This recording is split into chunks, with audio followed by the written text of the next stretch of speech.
It's what Hollywood thriller films are made of. A massive attack killing millions using a virus, bacteria or toxins to contaminate our air, water or food chain. In other words, bioterrorism. If this thing gets loose, there is no safe place. And now the worst case scenario is about to come true. The use of a biological arm by terrorists has for a long time been relegated to the realms of science fiction, but some say this is rapidly changing.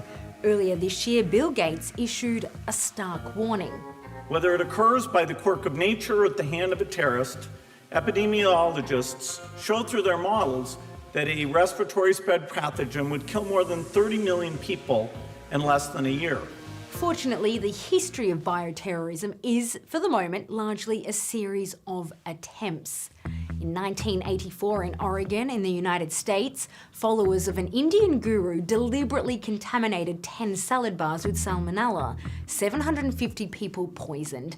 Next, in Japan in the early 90s, another cult known as Om dispersed a dangerous botulism-causing toxin. It failed, but the group then went on to release the sarin nerve gas in the Tokyo subway, killing 12 and injuring 50. And in the US in 2001, just after September 11, letters containing powdered anthrax were sent to several news organisations and US senators. 5 deaths and 17 injured. This prompted authorities to prepare for the worst. Imagine these catastrophic scenes. A bioterrorist attack during the American Super Bowl, the US sporting event of the year. Viruses, bacteria or toxins, these are some of the pathogens that governments fear most.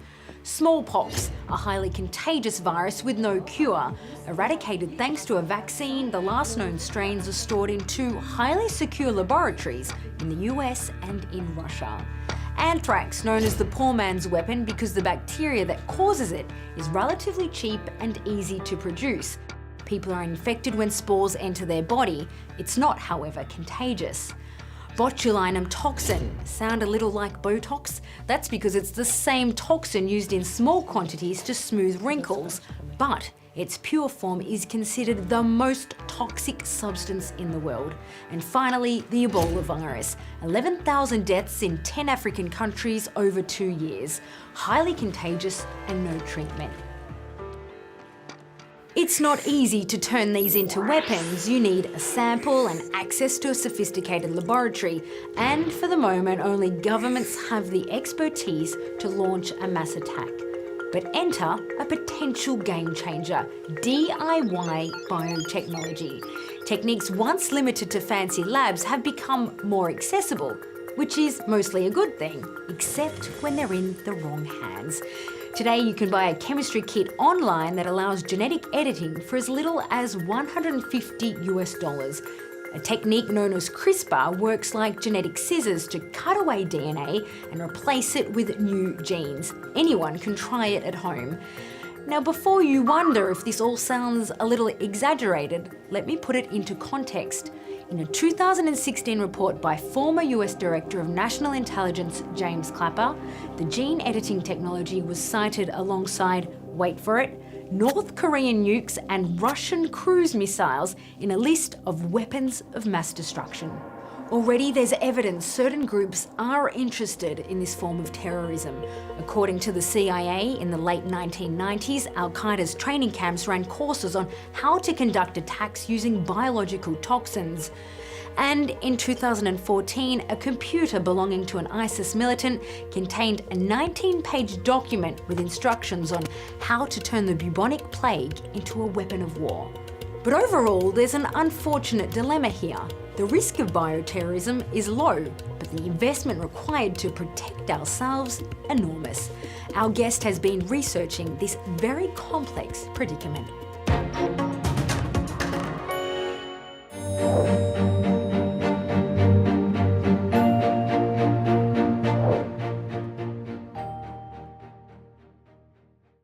When When you have a chemical attack, then you have the effects are immediate. When you have a biological attack, you can have maybe 1, 2, 3, or even 5 or 7 days before you experience the first effect of the attack. For a biological attack, it's more your whole health system which is challenged, because you have to cure the people that are ill, of course, but you also have to be able to prevent the spreading of the epidemic.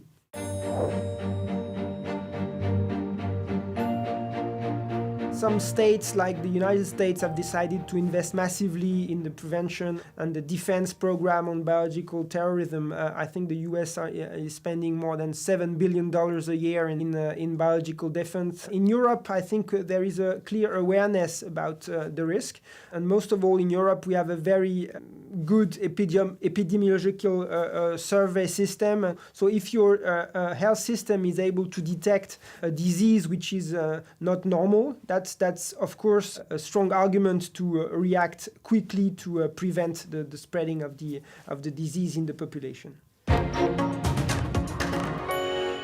So the chance of a mass biological attack is unlikely in the short term, but the possibility can't be ruled out. For the moment, however, its strength lies not in its ability to inflict pain, but in its capacity to be used as a weapon of fear.